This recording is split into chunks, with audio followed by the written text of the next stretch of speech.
Good morning all, Wednesday morning, another busy day ahead. First job today was just sorting a bracket on the front wheel of the 410 mudguard bracket. I know a few of you mentioned last week, I think it was, whether there'd been a bit of damage to it as it was hanging a bit, and yeah, yesterday I went and got the part from Small Ridge Brothers, and we've just I say we, Dad and Tony have just fitted that this morning, got the mudguard back on. So I'll just quickly show you what we've done there. So, literally just this piece here, change that one over for a new one.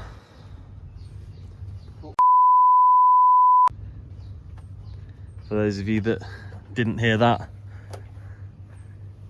Dad caught an effing hedge, is what he's just said. It's very difficult for me not to swear on YouTube, but the rest of them don't tend to care. Some exciting news for George this morning. He's been moaning.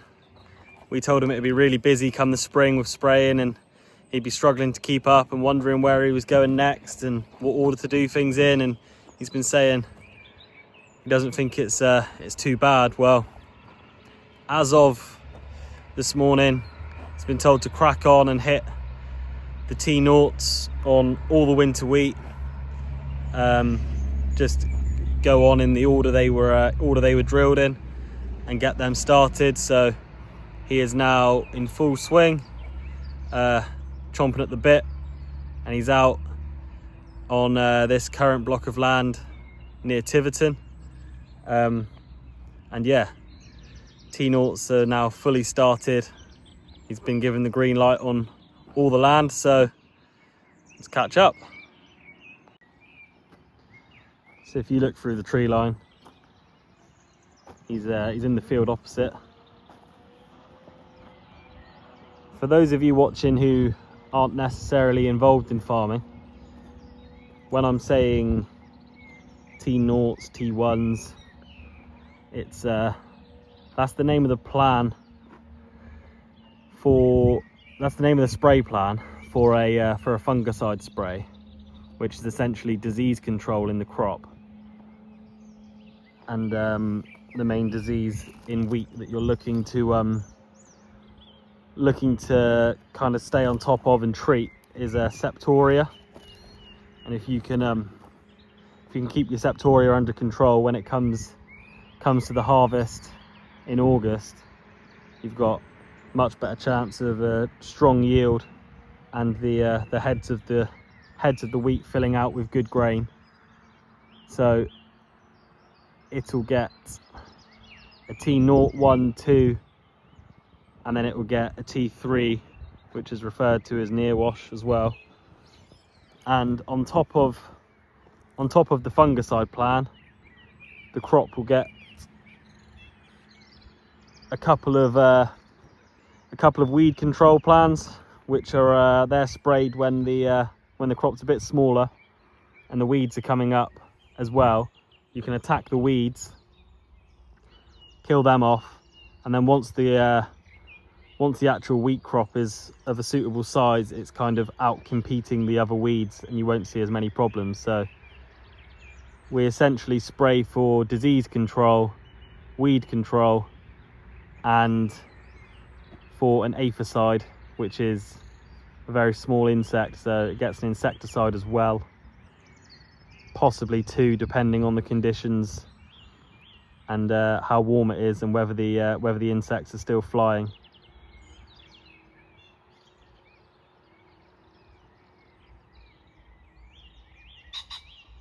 You see there, really good example of how wide the booms are, spraying at 36 meters.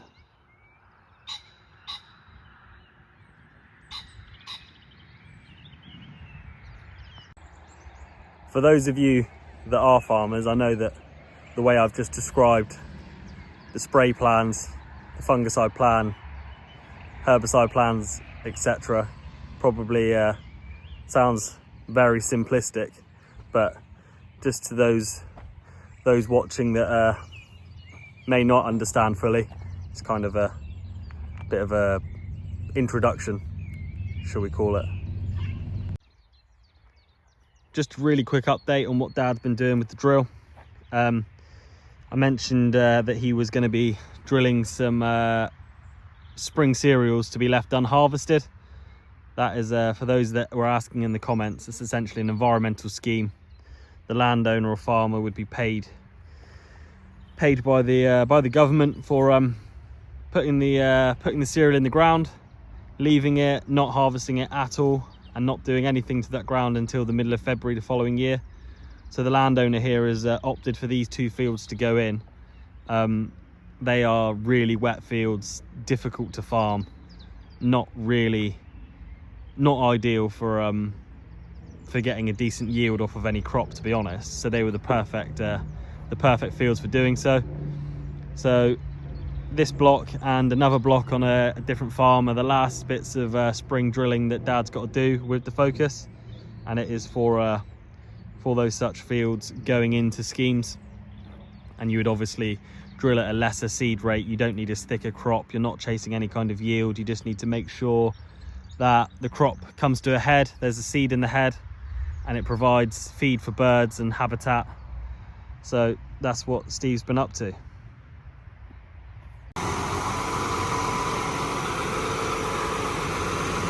So yesterday I hinted at a new piece of equipment, and here we are. So our previous Fert spinner was a good 12 years old. It wasn't the biggest of machines, and we are now going to be spreading more granular fertilizer. So we have upgraded, again, another Amazon machine, because they are very good. We had no problems with our last one, and it was the one that we, from our research and what we looked at, the one that we wanted to go for. So we spoke to Arthur Rowley at Andrew Simmons, and he sorted us out. So there we are. We will get some Fert spread today. Got the chap from Amazon come in just to make sure it's all set up properly. You can see it's quite a bit bigger than the last one we had. So we'll watch it in action shortly.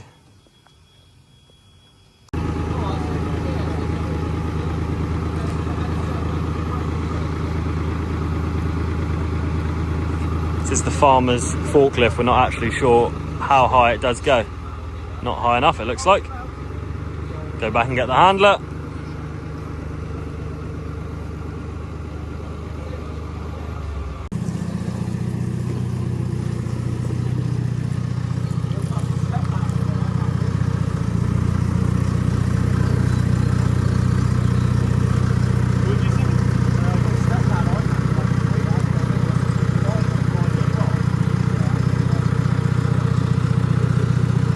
They're just debating how to reach up there and cut the bags.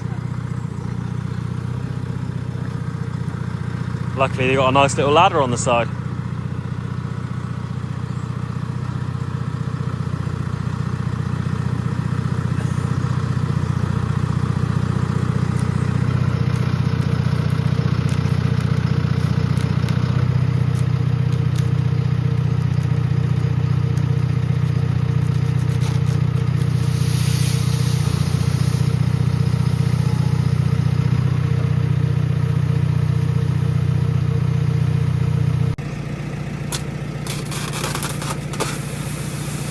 So you see we've got large tank capacity. This is the third bag going in now. We've got extension on the top of the tank. So we can hold a pretty serious amount of fertilizer at a time and head out without having to come back and keep reloading as often.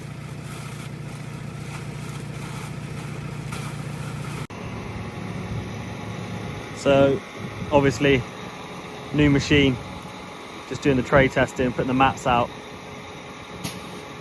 laying the mats out, and then we'll check them afterwards and see where the granules are landing, make sure they're landing where they're meant to, make sure the coverage is right, so that it's all set up properly and we're good to go going forward. So we've got Nigel here from Amazon, and then Arthur and Tom from Andrew Simmons are out here as well. So we'll sort this out. I'll show you the results once we're all up and running. There, you see he's got his wheel out, measuring wheel. He's going out to 18 meters. Got a 36 meter machine. So 18 meters, you should get the right coverage. So we'll run it shortly and then see what we find.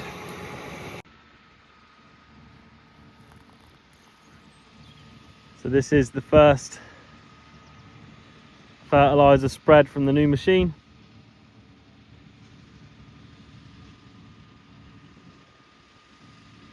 He's just going to come up here.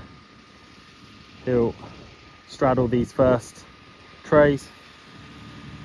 Once he's gone up through, we'll check them over.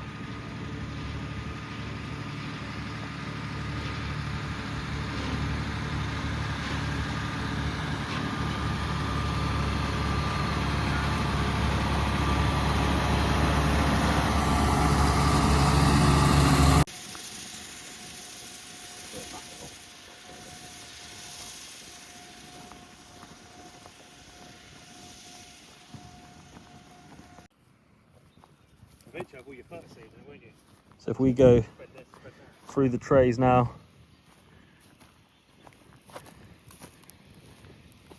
show you what it looks like after the first run before any adjustments.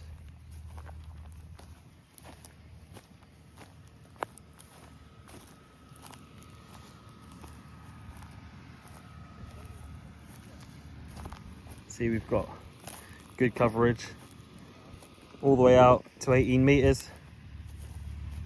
And what the guys are saying now is, if you go onto your app and you take a picture of each of these, enter it in onto the app, you can see it knows where the fertilizer's landed. You then stick it into the app and the machine will tell you what adjustments you need to make based on what your coverage is, and you can save that for next time for that fertilizer, and the machine will remember it, so that next time it knows the adjustments it needs to make to give you the best coverage up to 18 meters. We're back to chronology. We're stood here. 18. Yeah. No, we're stood. This is the tram line. So we're that one there. So that one there. If you turn around this way, you might be. It's straight. It doesn't make a difference, but you can have a say. So if you get those four corner bits, we'll just here. There. Yeah. Analyze it. 7.2. Confirm. Yep. And go to the next one. Oh, just work your way through. Work your way through.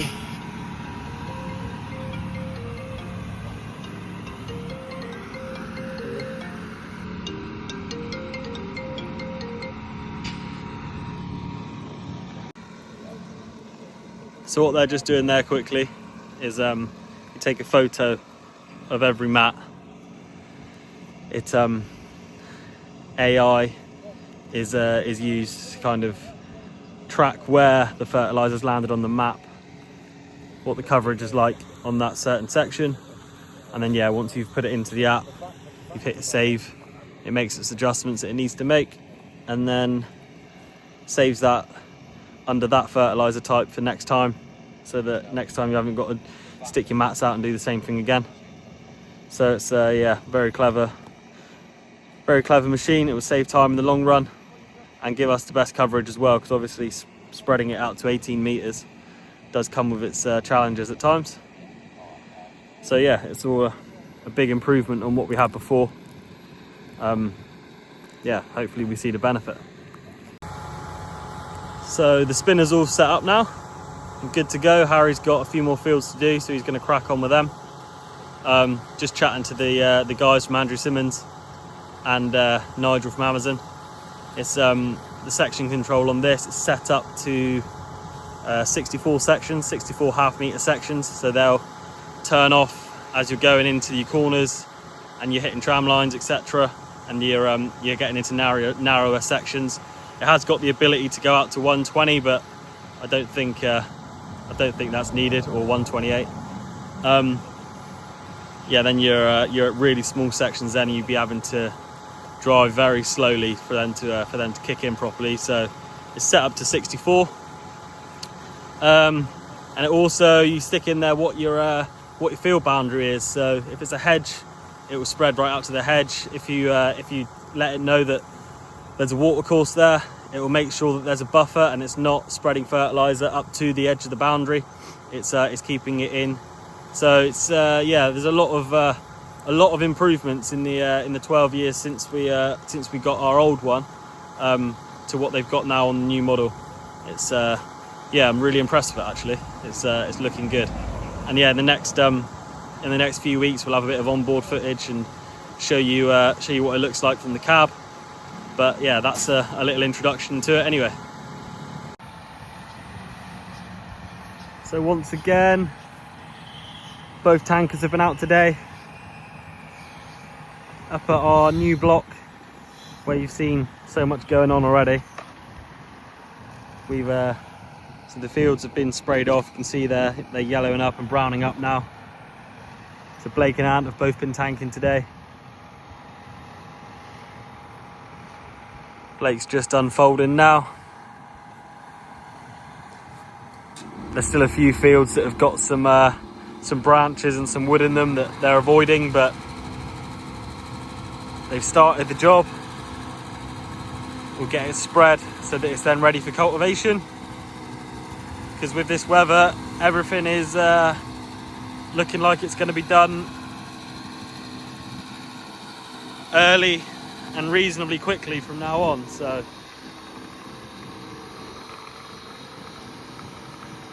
once the nights aren't quite as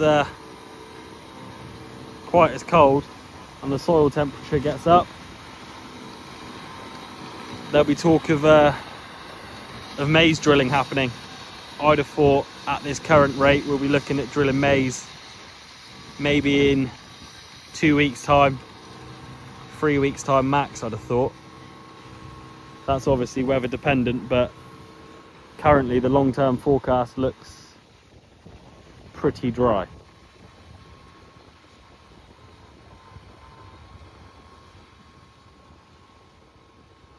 See, once again we dribble bar everything that we spread.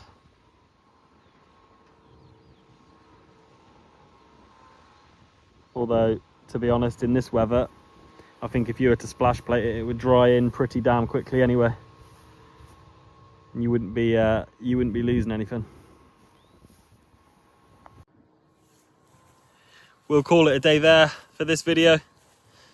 There was quite a bit going on today that I still didn't get to show you, but yeah, you saw the main thing, the new Fert spinner, which will be the star of the show today, I think.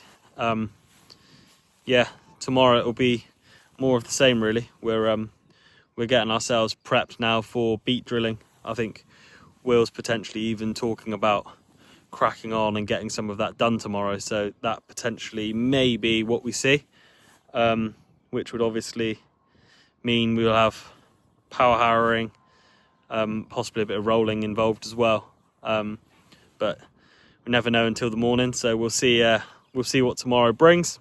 But thank you for watching. Hope you enjoyed it. If you're enjoying the videos, give them a like and subscribe to the channel if you want to see more. And yeah, we'll see you tomorrow. Cheers.